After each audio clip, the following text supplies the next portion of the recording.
सकाळी उठल्यापासून ते रात्री झोपेपर्यंत आपण गृहिणींना घरातली भरपूर कामं असतात, बऱ्याच जबाबदाऱ्या असतात. माझ्यावरही आहेत. म्हटलं आज एक असा दिवस होता, की आज मला काहीच करावंसं वाटत नव्हतं. जे रेग्युलर घरातली कामं असतात ती सगळी केल्यानंतर मुलांना घेऊन पार्कला आली आणि तुम्ही पण खेळा म्हटलं, आज तुमच्यासोबत मी पण खेळते आणि सगळा थकवा, चिडचिडपणा, स्ट्रेस, टेन्शन हे घालवते.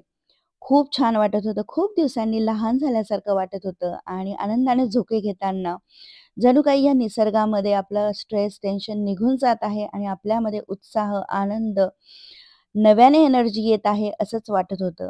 प्रत्येकामध्ये एक लहान मूल दडलेलं असतं. त्याला नेहमी हसतं-खेळतं ठेवलं, की आपलं जीवन पण आनंदी, पॉझिटिव्ह आणि एनर्जेटिक राहतं. स्वतःला नेहमी आनंदी, रिफ्रेश ठेवण्यासाठी स्वतःसोबत आनंदाने वेळ घालवणं हे खूप महत्त्वाचं असतं. आज आपण बघणार आहोत डब्यासाठी मस्तपैकी कोबी बटाट्याची भाजी. डब्याला काय रोज द्यायचं ना असा प्रश्न खरंच असतो. मग अशी मस्तपैकी झटपट बनणारी भाजी बनवून बघा. कोबी आणि बटाटे लांब लांब चिरून घ्यायचे आहेत, स्वच्छ धुवून घ्यायचे. त्यानंतर कढईमध्ये घ्यायचं आहे तेल, त्यामध्ये हिंग, मोहरी, कढीपत्ता आणि हिरव्या मिरच्या, लसूण हे सगळं मस्त परतवून घ्यायचं. किती तिखट लागतं त्यानुसार हिरवी मिरची तुम्ही घालू शकतात आणि गॅस कमी करून थोडीशी हळद घालायची. हळद परतवली की पाण्यामध्ये जो आपण बटाटा लांब लांब चिरून भिजत ठेवला होता तो पहिले घालायचा, कारण कोबी पटकन शिजते, बटाट्याला शिजायला थोडासा वेळ लागतो. त्यामुळे थोडं अगदी 2 ते 3 मिनिट झाकण येऊन परतू द्यायचे. मस्तपैकी परतले की आपण मग त्यामध्ये आपली बारीक लांब लांब चिरलेली कोबी घालायची आहे. आता इथं कोबी लांब चिरलेली होती म्हणून मी बटाटासुद्धा लांब चिरला, म्हणजे मग एकत्र ते छान शिजतील. तर अशा प्रकारे मस्तपैकी मी परतवून घेणार आहे.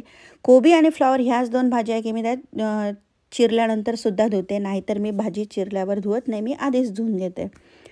तर अशी छान परतवून घ्यायची आहे आणि वाफेवर छान शिजवायची. 1 चमचा टाकलेली आहे मी धनेपूड, चवीनुसार घालायचं आहे मीठ आणि वाफेवर शिजवायची. वरून पाणी वगैरे काहीच घालायचं नाही. तुम्ही बघू शकता डब्यासाठी तिकडे पोळी चालू आहे, बाजूला चहा ठेवलेला आहे. अशी सकाळची खूप धावपळ असते, सगळ्यांच्याच घरी अशी धावपळ असेल.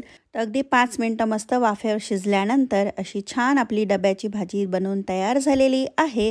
नक्की करून बघा आणि आवडली त्या चॅनलला सबस्क्राईब करायला विसरू नका. व्हिडिओला लाईक, शेअर, कमेंट करायला सुद्धा विसरू नका.